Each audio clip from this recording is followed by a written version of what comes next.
I'm over here, Jed. Granny, is that you? Shucks, no, Jed. I got prettier feet than that. Prettier drumsticks, too.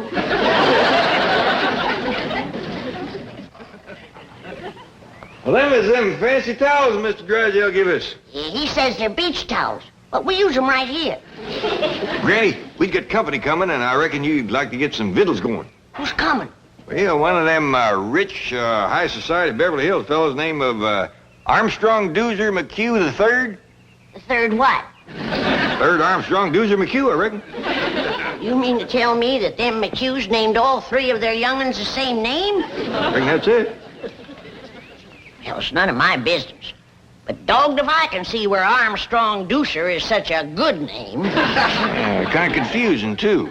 I reckon that's why they call him first, second, and third. How'll this feller get acquainted with us? Well, he ain't yet. Jethro invited him over here to meet us, but between you and me, I think it's Ellie Mae he wants to meet. Yeah, Jethro's always bragging about his pretty cousin. I told her there's a fella coming over to meet her, and she promised to put on her prettiest dress. Well, when that Armstrong Dueser gets a look at Ellie, he's gonna forget what number he is. Carl? Over here, Ellie. Ellie Mae Clampetts, there's a fella coming to see you. Well, what's wrong, Paul? I put on my prettiest dress. Ellie Mae, look at your feet. You ain't got no shoes on. Well, I'll go put them on. Come back, Ellie Mae. I just can't think of no quicker way to kill a romance than to meet a feller toting a skunk in your arm.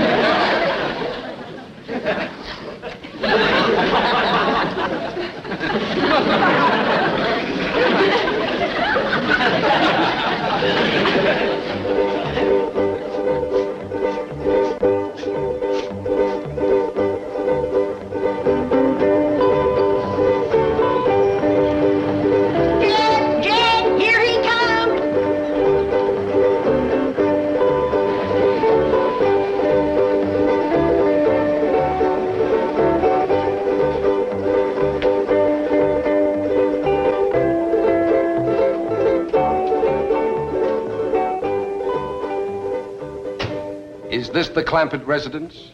Yes, sir. Thank you.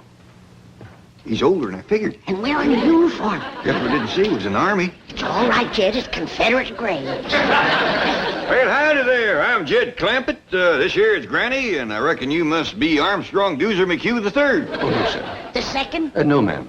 That explains him being older. He's the first. Jethro, Armstrong's here. Sir, you don't understand. Excuse me.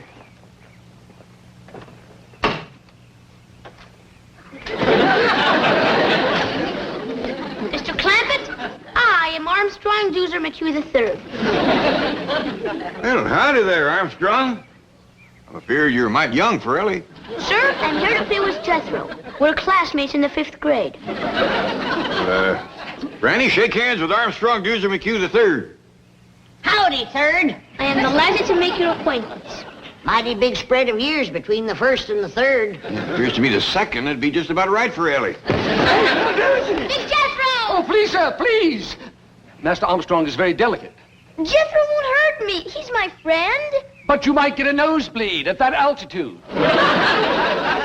Master Armstrong is under the care of several specialists. He's very sickly. Wilkins, please. Last week we had nurses around the clock. Even got a sick clock. Master Armstrong, please. You're not to get excited. Would you like a tranquilizer? No. Come on, everybody. Let's go in the house. I got some victuals cooking. One moment, please. I must go in the house before Master Armstrong. I'm sorry about Wilkins, but he has his orders.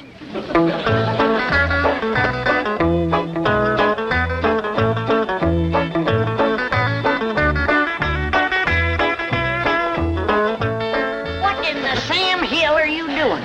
This is an allergy spray. He ain't got no allergies. Master Armstrong has several. And spray him. You don't understand. This spray settles the dust in the room. Dust in my house? Why, if you weren't wearing the uniform that I dearly love, I'd ram this down your throat and reach in and push the button. Granny, calm down. Well, I just mopped and cleaned in here just this morning. Madam, the air is filled with minute particles invisible to the naked eye. I don't see him. Hope you brought your swimsuit, little Duesy. We got a dandy big cement pond here. Oh, I'm afraid I don't know how to swim. Oh, Jethro will learn you. Oh, no. Master Armstrong's not allowed in the water. No wonder he's got all them allergies. A good hot bath with lye soap. That's what he needs. Lysol? Master Armstrong, I don't think I should leave you here. Please, Wilkins. Well, I'll take your temperature and blood pressure before I go. No, Wilkins, I feel fine. Oh, very well. With whom shall I leave the young master's schedule on rest, diet, medication, and telephone numbers of doctors? Well, if it's anything to do with Doctor and Granny, here's the best. Very well. There you are. Now then, antihistamine pills, tranquilizers, acid pills, anti-acid pills, vitamins, iron, liver, yeast extract, antibiotics. Open up, Master Armstrong. It's time for your throat spray. Just a precautionary measure to see that he fights off the respiratory virus. If that rascal comes around here, I'll fight him. Over to school, all the big fellas is always picking on little Duesy. But not when Jethro's around. Oh, I almost forgot. The oxygen tent is in the car. Where shall I set it up? Tent? Yes, sir. Master Armstrong usually spends an hour a day in it. Oh, you like camping, do you? I'll say he does. He's happy as a itchy pig rubbing against a real fence. Speaking of pigs, I got some hog jowl stewing and a possum pie in the oven for this little feller's lunch. Come on. Hog jowls, possum pie. Do you intend to feed those things to Master Armstrong? Why, don't he eat that good at home? Oh, he has an extremely delicate digestive system.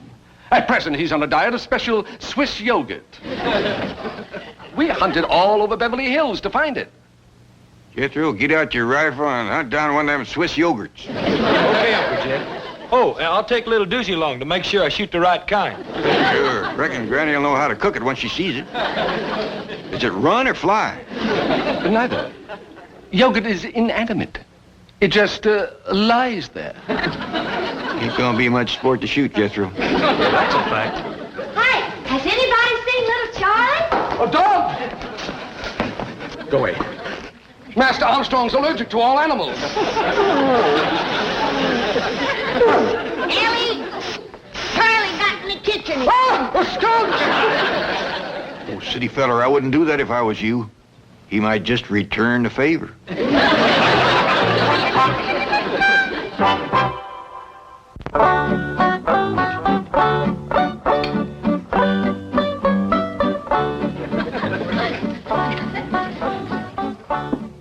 Oh, I'm sorry. You've all finished. Go right ahead and chuck it in there, young fella. Looks like you could use a little fattening up. That's a fact. I throwed away chicken bones with more meat on them than he's got. You want some more, little Duesy? Oh, no, thank you. It was most delicious. I'd like to tell Chef how to make that. Who's chef? Oh, he's the feller that does the cooking over at Duesy's house. A man in the kitchen? Yeah, Granny. You ought to see him. Cooks in a great big white hat.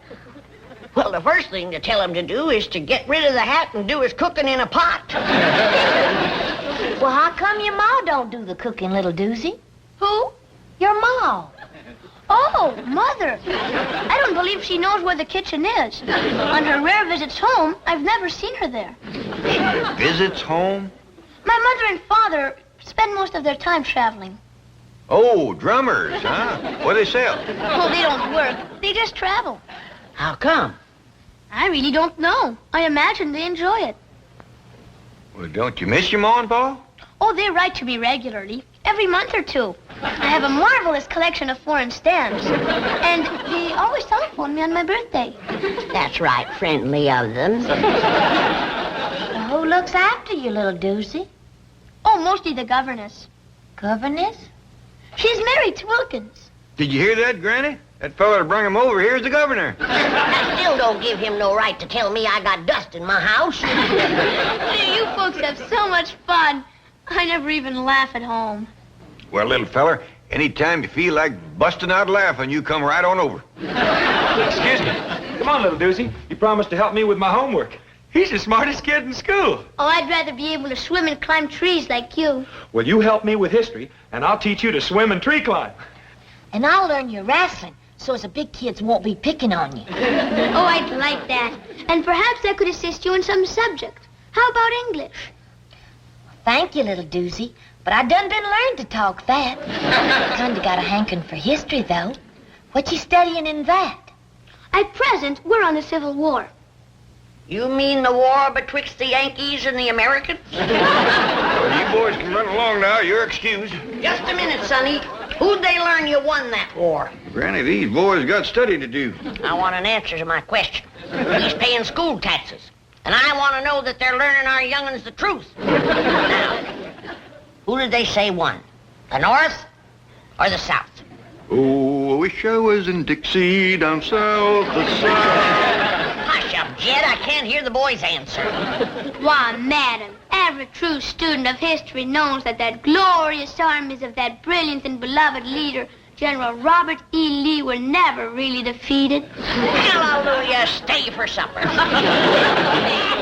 on, Jethro. Hey, little Duesy, didn't our history teacher over to school say that... Oh, I wish I was in Dixie down south. Smart little feller. But I gotta learn him the right words to Dixie.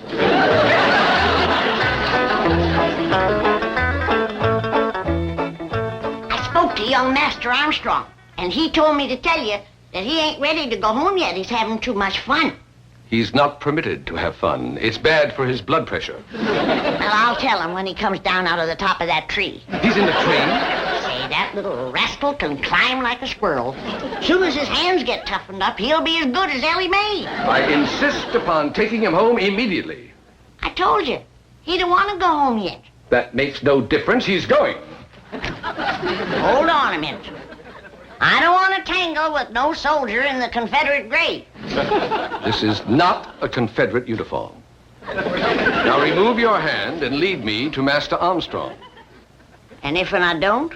I'll have to take him by force. Is that a fact? Like Grant took Richmond. What did you say? I shall take him like Grant took Richmond. That's what I thought you said.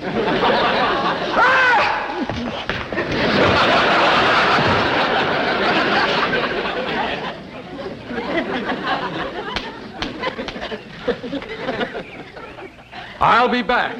Well, you better bring Grant with you, and his whole army.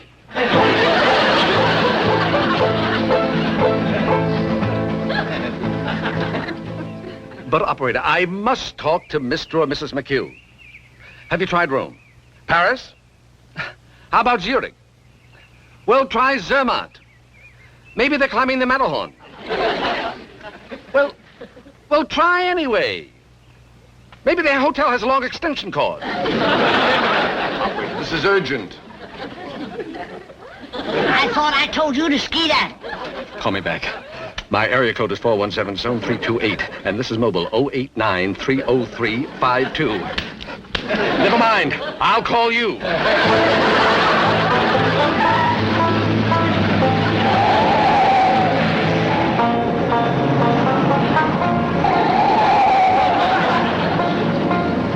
You didn't take a gun to the governor, did you? He ain't no governor. He ain't even a Confederate. And what's more, he ain't got all his turnips. You mean he's touched? He was a-sitting in his automobile pretending to be talking on his telephones. I wonder how come so many of them kinds seem to wind up out here in California.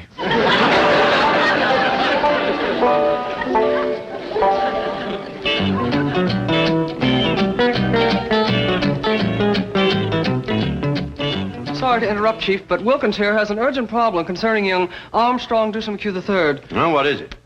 Well, to fill you in, Chief, Armstrong Dueser McHugh III's father, Armstrong Dueser McHugh II, has appointed the bank executor of his will, administrator of his estate, and guardian of Armstrong Dueser McHugh III in case something should happen to Mr. and Mrs. Armstrong Dueser McHugh II. And that is why Wilkins here, and very wisely, has come to you in this crisis. What is the crisis? I forgot. Oh, yes. Young Master Armstrong is being held a prisoner. Call the FBI. Do you know who has him? A hillbilly family called the Clampetts. J. Edgar Hoover, please. Never mind, hang on. Wilkins, the Clampetts are my next-door neighbors, my largest depositors, and my personal friends. And the very salt of the earth. Sorry, Chief. But, Mr. Drysdale, young Master Armstrong is extremely frail and delicate, and the Clampetts refuse to give him the proper food or rest or medication. They're exposing him to great danger. Get the Clampetts on the phone. They won't harm the boy. But I'm afraid they already have. They've got him climbing trees and eating possum pie. Delicious. But they're violent people. Granny threatened me with a shotgun. What did you say about the South? The South what? Granny! Jane Hathaway here. Could you call young Armstrong Dueser McHugh III to the telephone? I don't hardly think so. He went out to the cement pond to swim. Thank you, Granny. Goodbye. Nothing to worry about. Master Armstrong is in swimming. But he doesn't know how to swim. But Jethro, I don't know how to swim. Oh, don't let that worry you, little Duesy. We can learn anybody. Why, heck, LMA even learned her cat. Come on, Rusty. Look there.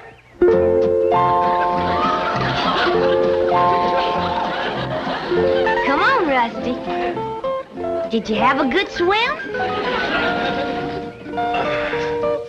See, little Duesy? There's nothing to it. Now, you just watch me and do as I do.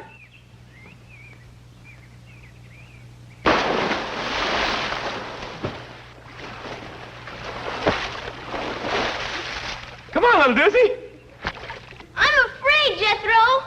You got nothing to be afraid of. Why, Ellie and me is right here. And Rusty, too. I'll do it if Big Jethro commands me to. Big Jethro says dive in and swim.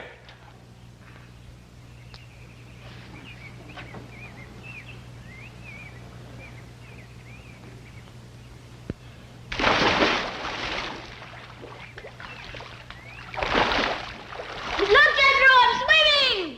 You sure are, little Duesy. You just done swum right out of your swimming suit.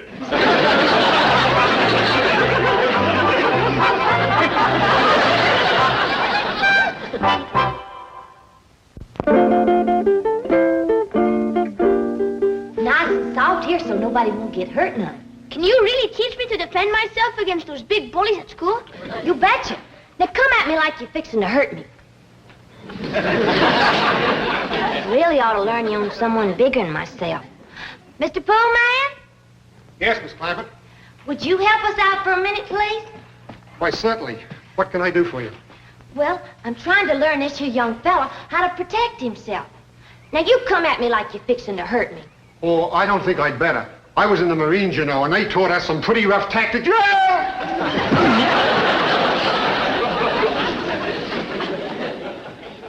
By any chance, were you in the 3rd Battalion?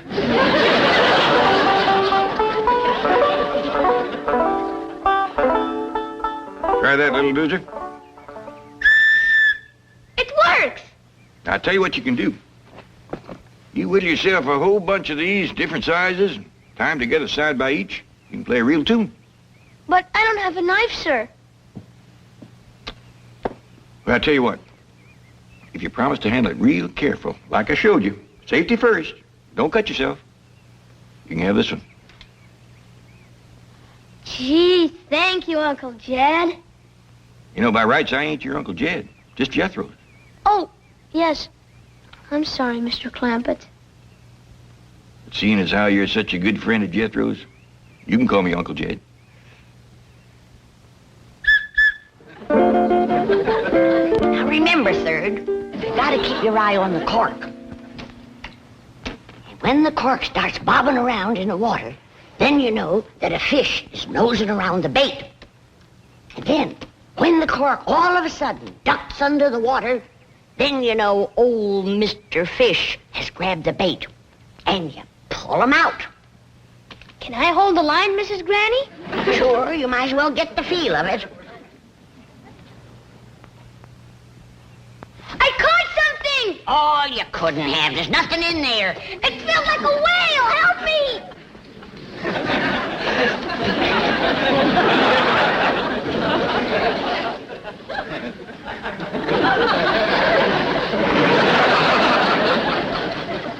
I figured I'd let little Lucy see what it was like to catch a big old catfish. You hold it kind of loose this way. You bring your arm back, and just as you let it fly, you give it a little spin. You watch. Perfect ringer, Uncle Jed. Yeah. Now, you try.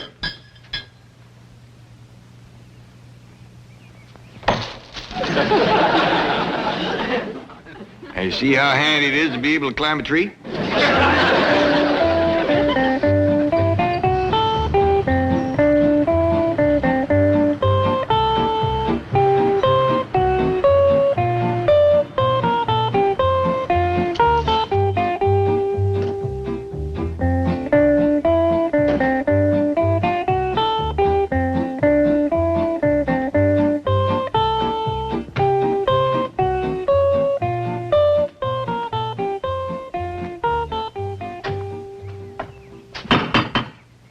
Now, be of good cheer, Wilkins. I am confident that we shall find everything here in possum pot.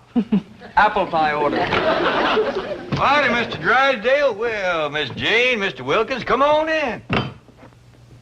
Gonna bake a tater pie to give to little Dues. And it'll taste so good his toes will curl up in his shoes. To make a tater pie, it takes a lot of possum fat. I don't think that feller chef can bake it in his hat. Greetings, Granny. Oh, Granny. Thought I told you to secede from these parts. Annie. Madam, I demand to see Master Armstrong immediately.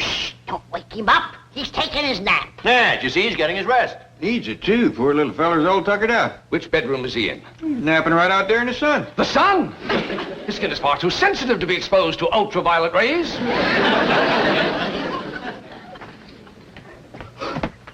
He's allergic to animals. Wilkins, I'm not going home. I feel fine. You're coming home and have an antiseptic bath and then spend an hour in your oxygen tent. Wilkins, I'm not going. Then I'll take you by force. You will. Like Grant took Richmond.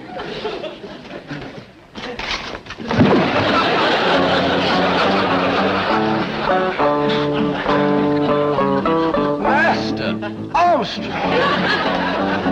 I'll call you when I need you.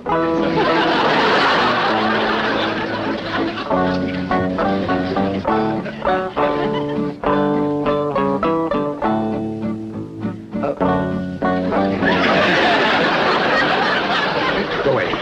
Scat. Scat. Scat. Scat. I wouldn't do that if I was... I